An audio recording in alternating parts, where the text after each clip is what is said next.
Nobody in Millbrook County, Ohio thought much of it when 62-year-old Ruth Ann Voskuil started sewing fine mesh netting over every one of her chicken coops the spring after she retired from 41 years working as a seamstress and tailor in town. Ruth Ann had lost 11 birds to hawks the previous autumn,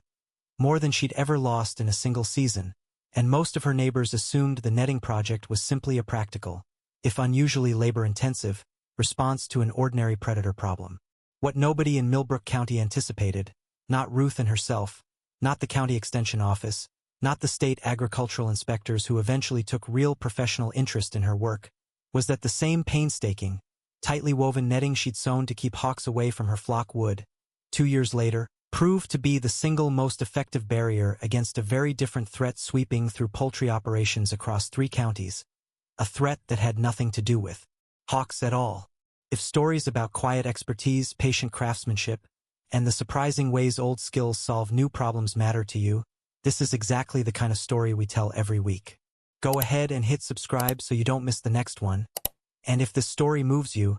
tap that like button before you go. It genuinely helps this small channel find the people who care about stories like Ruth Ann's. Now let's find out what Ruth Ann was really building over her chicken coops,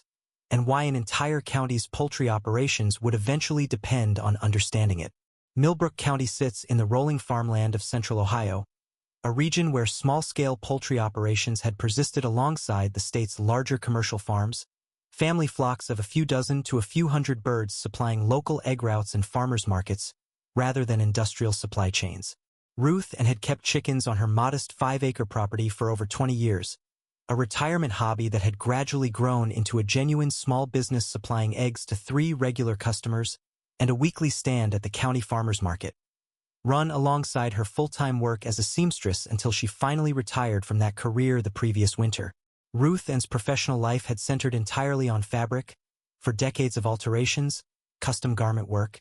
and, for the final 15 years of her career, increasingly specialized work repairing and restoring historical textiles for a regional museum that had come to rely on her particular expertise. That work had trained her in a level of precision around weave density, fabric tension, and material selection that few people outside professional textile work ever developed, an understanding of exactly how tightly a fabric needed to be constructed to serve a specific protective function, whether that function was preserving a 200-year-old quilt or, as it turned out, keeping something dangerous away from something vulnerable. When hawks took 11 of her birds that previous autumn, more losses in a single season than she'd experienced in 2 decades of keeping chickens,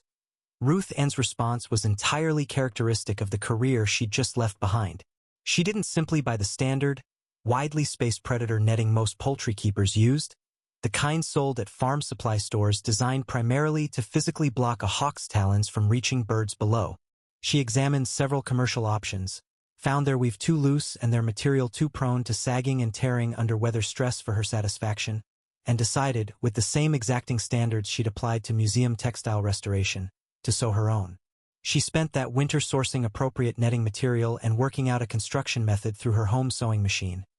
Reinforcing seams the way she'd reinforce a garment meant for hard, repeated use, and settling on a weave density considerably tighter than anything commercially available for the purpose. Tight enough that she found herself, almost as an aside during the project, noting that the mesh would block far more than a hawk's talons. Her neighbor, Dwight Kessler, who ran a slightly larger poultry operation half a mile down the road and had known Ruth Ann for most of her adult life, watched the project develop that spring with genuine bafflement. "You could have bought netting from the co-op for a fraction of what you're spending on thread and mesh fabric,"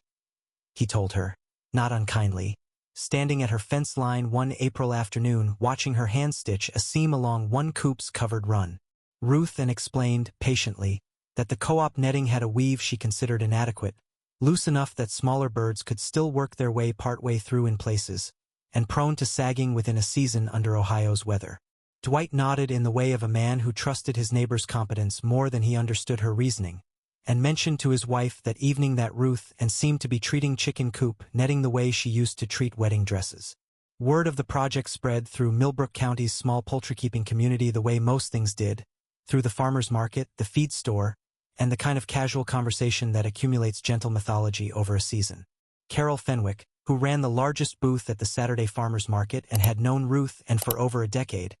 mentioned to another vendor that Ruth had apparently sewn her own custom netting rather than buying anything off the shelf. A comment delivered with genuine admiration for the craftsmanship, but also the settled assumption, shared by most of the county's poultry keepers, that the project was more about Ruth's exacting personal standards than anything the rest of them needed to seriously consider replicating. Ruth finished netting all 6 of her coops and covered runs by that June, losing not a single bird to hawks for the first time in years, a result that satisfied her original goal completely and that she considered, privately, the end of the project rather than the beginning of anything more significant. The situation that mattered arrived nearly 2 years later, in the fall of Ruth's 3rd year of retirement, when a highly pathogenic strain of avian influenza began moving through commercial and backyard poultry operations across the broader region, part of a larger outbreak pattern that had already caused significant losses across multiple states that season. The disease spread primarily through contact with wild waterfowl and other wild birds, whose droppings and direct contact could transmit the virus to domestic flocks with devastating speed once introduced, a risk that state agricultural officials had been warning poultry keepers about with increasing urgency as the outbreak's regional footprint expanded. Dwight Kessler's flock, roughly a quarter-mile from Ruth's property and kept in coops with conventional, wider-gauge predator netting that left meaningful gaps for smaller wild birds to pass through, tested positive for the virus that October, a devastating loss that required euthanizing his entire flock under state biosecurity protocols. 2 other operations elsewhere in Millbrook County experienced similar outbreaks within the following month,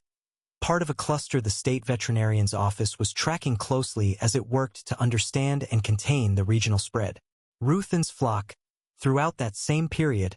remained entirely healthy.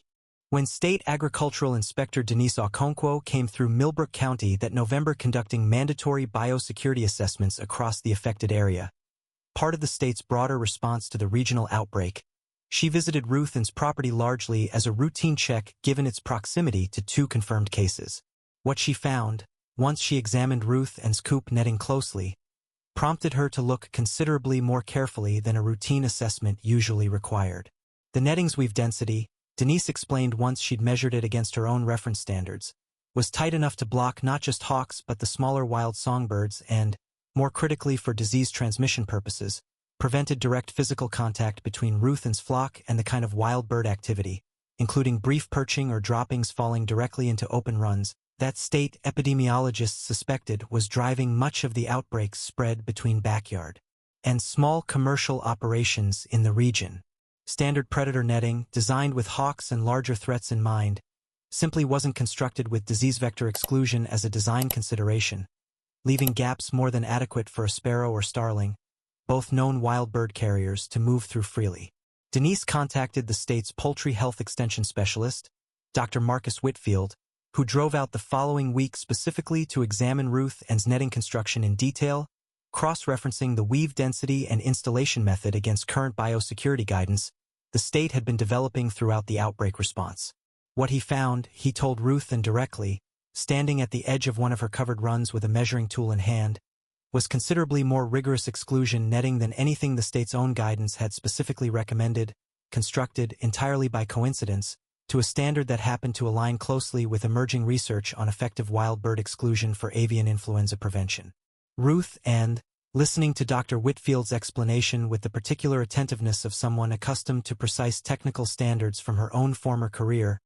understood immediately what he was describing in terms that made sense to her. "I wasn't thinking about disease," she told him honestly. "I was thinking about how loose we've sags and lets things through it shouldn't. Hawks, birds, whatever else decided to try." Dwight Kessler, once he'd rebuilt his flock that following spring under new state biosecurity requirements, came by Ruth's property to see her netting construction firsthand, walking the covered runs with an expression considerably more serious than the fond bewilderment he'd shown 2 years earlier. "I told you that netting was overkill," he said. Ruth told him, with a small, tired laugh, that overkill had apparently turned out to be exactly the right amount. By the following year, the State Extension Office had incorporated Ruth's netting specifications into its formal small flock biosecurity guidance, crediting her construction method directly and, at Dr. Whitfield's suggestion, inviting her to demonstrate her sewing technique at 2 regional poultry health workshops that drew backyard keepers from across the broader region. Carol Fenwick, at the farmer's market,